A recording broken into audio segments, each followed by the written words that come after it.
And now to the analysis of Brooks and Capehart. That is New York Times columnist David Brooks and Jonathan Capehart, columnist for the Washington Post.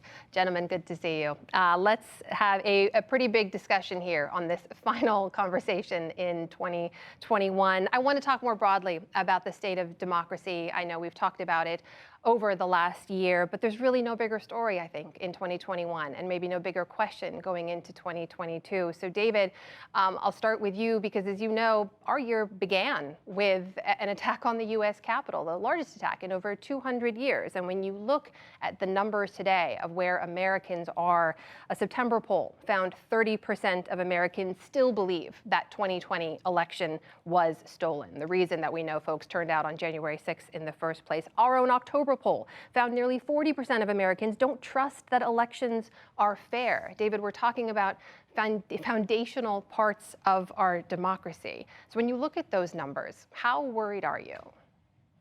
I'm moderately worried. I mean, what I see there is disillusionment, distrust, and cynicism. We have a great electoral system. We just ran a major election in the middle of a pandemic, and we did it with record turnout, almost no fraud, in fact, for all effects, zero fraud, and we got a result. And so we have more people active and voting than ever before. We have some problems, which we can talk about later, in counting the votes and making sure the counting is secure. But the actual casting of votes, it's a pretty proud American institution. We should be a little more proud of the things that we have done well. And so when I see those votes, I see some partisans, Republicans, who think it was stolen because they're Trumpy Republicans, but also a sad sense of distrust and pervasive cynicism that actually wears down systems that are actually not failing. And that cynicism can be corrosive to a country. Jonathan, what do you see when you look at those numbers? Well, I'll answer your original question about how worried am I about our democracy, and I'm very worried.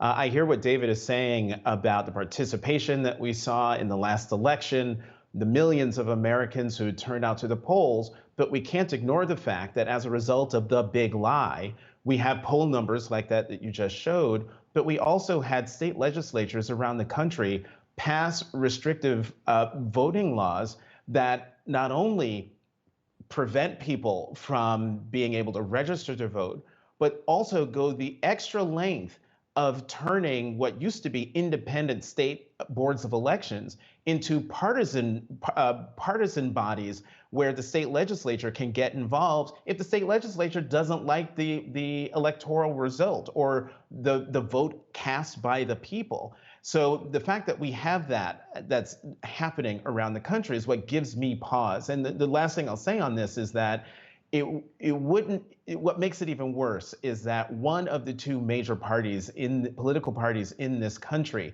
is aiding and abetting that effort to undermine the foundation of our democracy.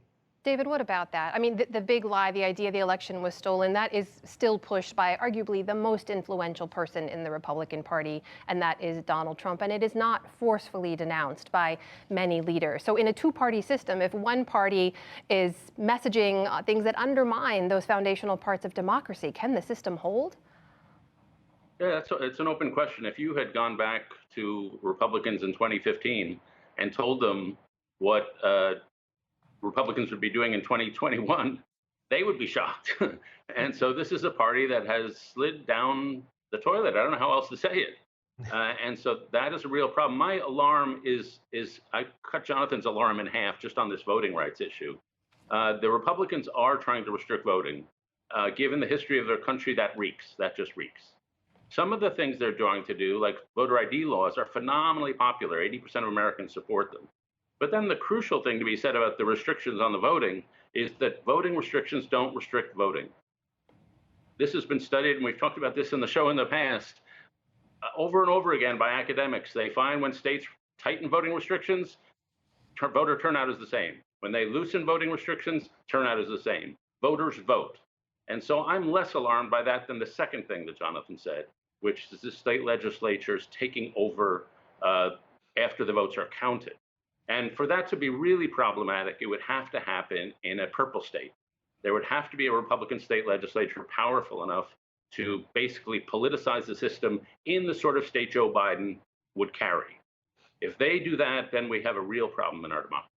David, just to put a finer point on that, for anyone not tracking over the last year, there have been massive efforts to restrict voting at the state level across the country in 2021, right? More than we have seen in modern history. And when you look at the numbers, according to the Brennan Center, between January 1st and December 7th, there are at least 19 states that passed 34 laws restricting access to voting. Heading into the next year, into 2022, 13 states will be considering bills that restrict voting access. At the same time, we also know 25 states enacted new voter protections in 2021. So Jonathan, I'll ask you about, that's at the state level, but at the federal level, if the government cannot or does not codify voting access, what do you worry may happen?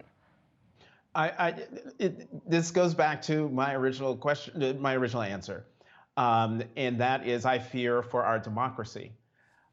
We saw with Shelby v. Holder, sort of the gutting of the Voting Rights Act in almost immediately after the Supreme Court decision was handed down. States, particularly southern states, moved very quickly to institute voter restrictions.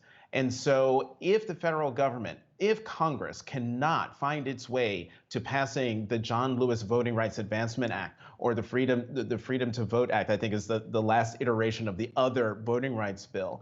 And I've been a long-time advocate of do away with the filibuster in order for those pieces of legislation to get through Congress and deal with the consequences later. Because if the right to vote is undermined, if the right to vote is diminished in a way that allows for a party to overturn the will of the people, then any of those consequences that could come from doing away with the filibuster will pale in comparison. That's how dire I think the situation is. And call me alarmist, but I'd rather be alarmist than complacent. David, what would you say to that? I know you said we haven't seen them have the impact those voter restriction laws intended to in the past, but do we wait for them to have an impact, or should protections go into place now? Well, states change their voter rules all the time, and so we have studied this. And as reporters, we just have to report the evidence. And the evidence from study after study after study is that voting restrictions don't restrict voting. And so that doesn't mean we say what is happening is fine. It just means we mitigate some of our alarm. Now, again, this is where I join Jonathan in the alarm, and that's what's happened after votes. And to me, there's a reform of the Electoral Count Act, which was put in, over a century ago, to make sure that after the votes are cast, they're counted properly, the vice president has a proper role, the state legislatures don't overstep their authority. And if there's one thing we learned from January 6th, is we've got some severe holes in the way we count votes. And that's where our efforts should be. And there's even some little glimmers of light that there's a bipartisan majority in Washington for reforming the Electoral Count Act. And that would be an important first step. I'm sure, I know we will continue to cover all of these issues into the new year as well. But while I have you on this last day of 2021, David, I have to ask, when you look ahead to the new year, where are you watching? What are you following? Are you carrying hope into this next year? Well, maybe blissful optimism. And so in May of 2020, I was looking forward to a summer of joy. And that didn't happen. And I was shocked to learn today that more Americans died of COVID in 2021 than in 2020. So 2021 was a rough year. But I'm looking forward to a summer where it's not going away, but where we learn to live and breathe again, where we learn to go to concerts again. Where we have big meetings and we don't have to be vaguely paranoid as we're hanging around each other in bars. And so that's just what I'm looking for. It's a simple hedonistic wish, but I'm going with hedonism in 2022. Jonathan, what about you? Well, I'm not going to go that far, but I do share David's response, because my response was also, I'm hopeful about the pandemic. I'm hopeful in this regard that we will learn how to live with this pandemic in ways that allow us to be with each other again, to do all the things that David said. Even if you want to be hedonistic about it, great. But at least we won't be living in a defensive crouch, afraid afraid to go out of our homes, afraid to be with our friends and family, afraid to be with other people for fear of catching this deadly virus. So that's what makes me hopeful. David, as you look into the new year too, I should ask as well, big political things that you want to watch, setting aside your own personal social plans. My personal hedonism while I'm in the hot tub. Yeah, I worry about abroad. We've had an easy time in foreign policy over the last few years, and we've been blessed by not having major international disasters. I worry about Russia and Ukraine quite a lot.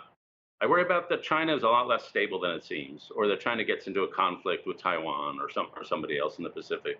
I worry about the Middle East. Somehow, I just have the gut sense that the sweet ride, but for the most part, that we've had internationally, we're pushing our luck on it. Jonathan, what about you? I'm paying attention to the January 6th Select Committee. I think that all through December, they've been ramping up with the subpoenas, with the invitations to voluntarily testify to sitting members of Congress. Next year, we're going to see public hearings, televised hearings. We could very well see subpoenas of sitting members of Congress, and watching those sitting members of Congress defy subpoenas. And so the January 6th Select Committee is going down uncharted territory, but it is territory that needs to be forged. They are looking into an attack not only on Congress, but on our democracy and its investigation and its findings. The investigation needs to go forward. The findings need to be made public, and the people who are found culpable need to be held accountable. I'm certain we're going to hear a lot more on all of those topics from both of you. I, for one, am looking forward to seeing you both in person in the new year. So here's hoping that happens very soon. Until then, please stay safe. Thank you so much. Happy New Year to both of you. Happy New Year. Happy New Year to you.